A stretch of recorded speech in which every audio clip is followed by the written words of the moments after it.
എന്താണ് ഈ ദൈവം? യോഗവാസിഷ്ഠം നിത്യപാരായണം ദിവസം 88 ഭാഗം 3 ഉൽപ്പത്തി പ്രകരണം. അസ്തീക നിയതി ബ്രാഹ്മി ചിച്ചക്തി സ്പന്ദരൂപിണി അവശ്യഭവിതവൈകസത്ത സകല കൽപ്പക. രാമൻ ചോദിച്ചു, ബ്രഹ്മം മാത്രമേ സത്യമായുള്ളൂ എന്നത് നിശ്ചയം. മഹർഷേ, അങ്ങനെയെങ്കിൽ എന്തിനാണ് ഈ ലോകത്ത് സത്യത്തിൻ്റെ പൊരുളറിഞ്ഞ മഹാത്മാക്കളും ഋഷിവര്യന്മാരും ദൈവനിയോഗത്താൽ എന്ന വണ്ണം വർത്തിക്കുന്നത്? എന്താണ് ഈ ദൈവം? വസിഷ്ഠൻ പറഞ്ഞു, രാമ, അനന്താവബോധത്തിൻ്റെ ചൈതന്യം, ഊർജം എല്ലായിടത്തും എല്ലായ്പ്പോഴും ചലിച്ചുകൊണ്ടേയിരിക്കുന്നു. എല്ലാ അനിവാര്യമായ ഭാവി സംഭവങ്ങൾക്കും പിന്നിലെ സത്യം അതാണ്. കാരണം ആ ഊർജം കാലാതീതമായി യുഗങ്ങളെയും ഭേദിച്ച് നിലകൊള്ളുന്നു. ആ ശക്തിയിലാണ് പ്രപഞ്ചത്തിലെ ഓരോ വസ്തുവിൻ്റെയും സ്വാഭാവികത ക്രമീകൃതമായിരിക്കുന്നത്. ചിത് ശക്തി എന്നറിയപ്പെടുന്ന ഇതിന് മഹാസത്ത എന്നും പേരുണ്ട്. മഹാചിതി, മഹാബുദ്ധി, മഹാശക്തി, മഹാദൃഷ്ടി, മഹാക്രിയ, മഹോദ്ഭാവം, മഹാസ്പന്ദം എന്നെല്ലാം ഇതറിയപ്പെടുന്നു. ഈ ശക്തിയാണ് എല്ലാറ്റിലും ഗുണങ്ങൾ നൽകുന്നത്. എന്നാൽ ഇത് പരബ്രഹ്മത്തിൽ നിന്നും സ്വതന്ത്രമല്ല. ആകാശത്തിലെ അപ്പം പോലെ യാഥാർത്ഥ്യമാണത്. വ്യവഹാരികമായി തോന്നുന്നു എന്നർത്ഥം. മഹർഷിമാര് ബ്രഹ്മത്തിനും ഈ ശക്തിക്കും തമ്മിൽ വാക്കുകൾ കൊണ്ട് മാത്രം ഒരു വ്യതിരിക്തത കൽപ്പിച്ചിരിക്കുന്നു. എന്നിട്ട് പറയുന്നു, ഈ ശക്തിയാണ് സൃഷ്ടിക്ക് കാരണമെന്ന്.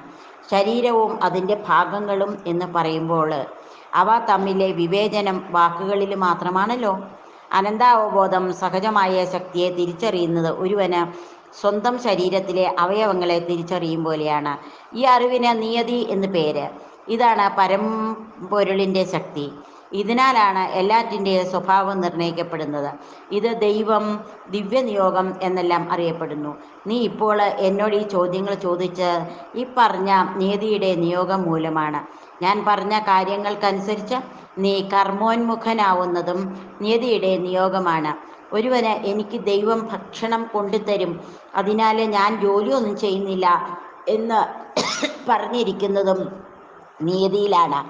രുദ്രന് പോലും നീതിയെ മാറ്റി വയ്ക്കാൻ ആവില്ല. എന്നാൽ വിവേകശാലിയായ മനുഷ്യനെ ഇതൊന്നും സ്വപ്രയത്നത്തിൽ നിന്നും പിന്തിരിപ്പിക്കുന്നില്ല. കാരണം നിയതി പ്രാവർത്തികമാണെങ്കിൽ സ്വപ്രയത്നത്തിലൂടെ മാത്രമേ സാധിക്കൂ. നിയതിക്ക് 2 തലങ്ങളുണ്ട്, മാനുഷികവും അതിമാനുഷികവും. സ്വപ്രയത്നം ഫലപ്രദമാവുന്നത് മാനുഷിക തലത്തിലും ഫലപ്രദമാവാത്തത് അതിമാനുഷിക തലത്തിലുമാണ്. എല്ലാം ദൈവഗത്യം എന്ന് പറഞ്ഞ് കർമ്മരഹിതരായിരിക്കുന്നവൻ്റെ ജീവന് താമസം വിനാ ശരീരം വിട്ടകലുന്നു. കാരണം ജീവൻ എന്ന് പറഞ്ഞാൽ അത് കർമ്മമാണ്. അവന് ശ്വാസം അടക്കിപ്പിടിച്ച് അത്യുന്നതമായ ബോധതലത്തിലെത്തി മുക്തിപഥത്തെ പ്രാപിക്കാം.